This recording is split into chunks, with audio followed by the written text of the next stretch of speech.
சனி தோஷம் போக்கும் புரட்டாசி சனிக்கிழமை பற்றிய பதிவுகள். கலியுகத்தின் கண்கண்ட தெய்வமாக விளங்கும் ஏழுமலையானை புரட்டாசி சனிக்கிழமைகளில் விரதம் இருந்து வழிபட்டால் சனி பகவானின் பிடியிலிருந்து விடுபட்டு காரிய தடைகள் நீங்கி வெற்றி பெறலாம் என்று ஆன்மீகத்தில் கூறப்பட்டுள்ளது. அந்த நம்பிக்கையின் அடிப்படையில்தான் புரட்டாசி மாதம் சனிக்கிழமைகளில் பக்தர்கள் படையல் வைத்து பெருமாளை வழிபடுகின்றனர்.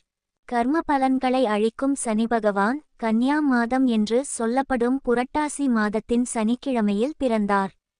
சனி பகவானை ஆயுள் காரகன் என்பர். இவர் சூரியன் மற்றும் சாயா தேவியின் புதல்வர் ஆவார். சனி கிரகத்தை கட்டுப்படுத்துபவராக இருப்பவர் பெருமாள். சனிக்கு அதிபதியும் அவரே. எனவே சனிக்கிழமைகள் பெருமாளுக்கு மிகவும் உயர்ந்த உகந்த நாளாக ஆனது. ஆகையால் புரட்டாசி மாதம் ஒவ்வொரு சனிக்கிழமைகளும் பக்தர்கள் அனைவரும் பெருமாளை வழிபட்டால்